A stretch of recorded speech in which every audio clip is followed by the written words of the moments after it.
दोस्तों वेलकम। बात करेंगे इविल डेड राइज इस फिल्म को लेकर। और ये फिल्म मेरे ख्याल से 2023 के अक्टूबर या नवंबर में रिलीज हुई थी या सितंबर में, जो भी हो। तो मैंने तब ये फिल्म बिल्कुल नहीं देखी थी, क्योंकि जो पुराने वाला जो इविल डेड है वो देखने के बाद मैं उल्टी करते करते बचा था, और इस फ्रेंचाइजी के प्रति मेरी जो इंटरेस्ट है वो पूरी तरह से मर चुकी थी, क्योंकि मुझे वो फिल्म बिल्कुल पसंद नहीं आई थी। लेकिन ये जो इविल डेड राइज है, ये जब ओटीटी में रिलीज हुआ, उसके बाद मैंने जब इसके कलेक्शंस फॉर क्यूरियोसिटी चेक किए इंटरनेट पे, इंडिया में इस फिल्म ने कैसा बिजनेस किया, तो भारत में इस फिल्म का कलेक्शन देखकर मैं काफी हद तक ताज्जुब रहा।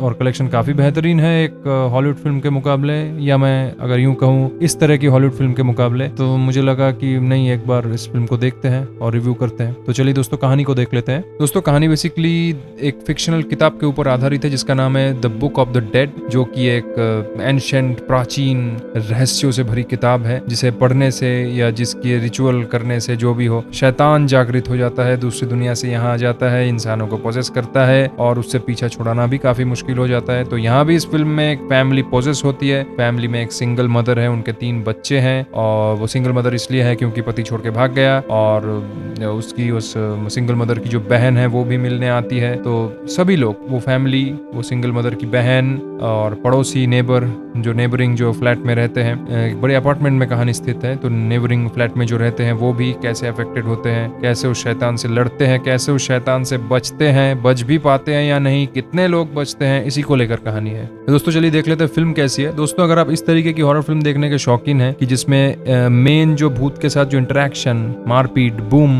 सीक्वेंसेस से पहले जो बिल्डअप, टेंशन, ड्रामा क्रिएट होता है, जिसके तहत हमें लगता है कि अरे भूत यहाँ से तो नहीं आएगा, हम एक्साइटेड हो जाते हैं और हम सोचते हैं भूत यहाँ से तो नहीं आएगा, वहां से तो नहीं आएगा। अगर आप वो ड्रामा, बिल्डअप, टेंशन की उम्मीद करते हैं तो ये फिल्म आपके लिए नहीं है। क्यों? क्योंकि इस फिल्म में लगातार भूत के साथ इंटरेक्शन है। भूत बहुत जल्दी आ जाता है, बहुत जल्दी कैरेक्टर पोजेस्ड हो जाते हैं, फिर मारपीट, सर्वाइवल की जो लड़ाई है वो शुरू हो जाती है। दोस्तों, अगर मैं फिल्म के विजुअल्स की बात करूं तो मतलब क्या बात करूं, मतलब इतने ब्रूटल हैं, रॉ है, इंटेंस है, एक्सट्रीम है, खून की नदियां बह रही है, और भी ऐसे ऐसे बहुत सीन है। मैं नहीं कह रहा हूँ, सब चीजें बताना नहीं चाहता। तो ऐसे ऐसे सीन्स है जिसकी वजह से ये बिल्कुल मैं कॉन्फिडेंटली कह सकता हूँ ये फिल्म बच्चों के लिए तो है ही नहीं, लेकिन सब 18+ के लिए भी नहीं है। इतने खतरनाक सीन्स है, तो एक हद तक साइकोलॉजिकली जो स्ट्रांग नहीं है वो इस सीन को हजम नहीं कर पाएगा। और अगर मैं विजुअल एक्सट्रीम सीन की बात करूं, विजुअल एक्सट्रीम सीन के रिस्पेक्ट में अगर मैं बात करूं, तो कंज्यूरिंग नन वगैरह जो है इस इविल डेड राइज के सामने बच्चे हैं। अगर मैं एक्टिंग की बात करूं तो फिल्म की जो लीड एक्ट्रेस है अलीसा सदरलैंड या सदरलैंड जो भी हो, उनकी अगर मैं बात करूं तो उन्हें देख के कभी लगा नहीं कि वो एक्टिंग कर रही है, ऐसा लगा वो सच में पोजेस्ड है। और यही मेरे ख्याल से, ये लगना ही ऑडियंस की, मेरे ख्याल से एक्टर की सबसे बड़ी जीत है। और बाकी जो सपोर्टिंग रोल में है और बाकी जो लीड रोल में है, इंक्लूडिंग वो बच्ची, एक बच्ची भी है, तो सभी ने बेहतरीन काम किया। और दोस्तों, मैंने पहले भी कहा है कि हॉलीवुड में फिल्में जैसे कैसी भी हो, इन लोगों की कास्टिंग बड़ी जबरदस्त होती है। दोस्तों, फिल्म की जो बैकग्राउंड म्यूजिक है और फिल्म के रिस्पेक्ट में जो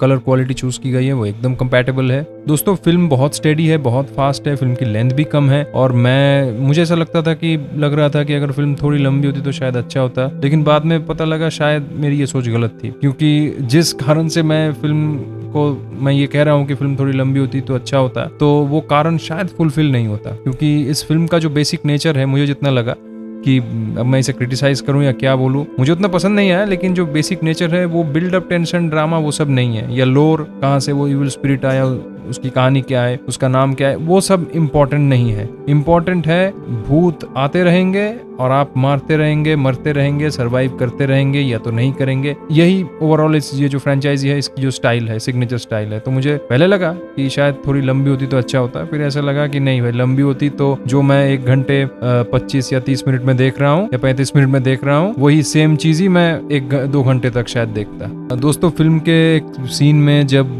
वो बुक से वो ग्रामाफोन चलता है, वो जो चैंटिंग शुरू होती है, कि वो चैंटिंग कुछ यूं थी, ऐसी कुछ बातें हो रही थी, ऐसी कुछ चैंटिंग थी। वो काफी मुझे कूल लगी, काफी वो चीज मुझे डरावनी लगी, मतलब वो आवाज। और क्योंकि मैं ये फिल्म ओटीटी में रिलीज होने के बाद रात को 2 बजे अपने डेस्कटॉप में देख रहा था, तो इस वजह से मुझे थोड़ा डर भी लगा।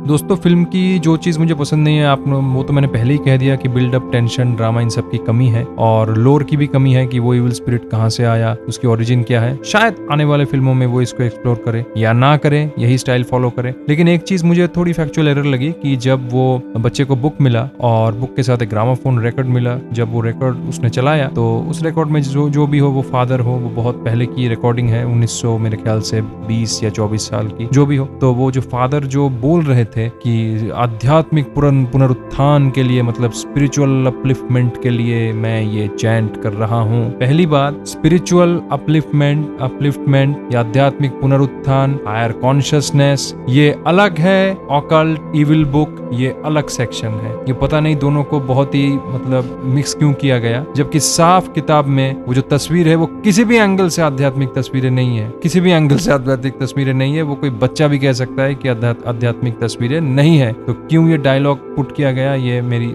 समझ के बाहर है कि आध्यात्मिक पुनरुत्थान। अगेन आई एम रिपीटिंग, आध्यात्मिक पुनरुत्थान, spiritual enlightenment, spiritual upliftment, higher consciousness अलग है, और occult, evil book, black magic या कोई और भी जो मैजिक है ये अलग सेक्टर है। तो दोस्तों अंत में मैं यही कहूंगा कि फिल्म जो है ये मेरे हिसाब से वन टाइम वॉच है। अगर आप एक ऐसी हॉरर फिल्म देखना चाहते हैं जिसमें वो उस हिसाब से कोई कहानी वगैरह ना हो, बिल्डअप, टेंशन, वो सब एटमॉस्फेरिक प्रेजेंटेशन वो सब ना हो, बस रैपिड इंटरेक्शन हो, एक्सट्रीम सीन्स हो, मारपीट हो, वायलेंस हो, अगर आपको ऐसी एक फिल्म देखनी है हॉरर तो बिल्कुल ये फिल्म आपके लिए है। तो दोस्तों यही था हमारा रिव्यू, मिलते हैं किसी नए वीडियो में।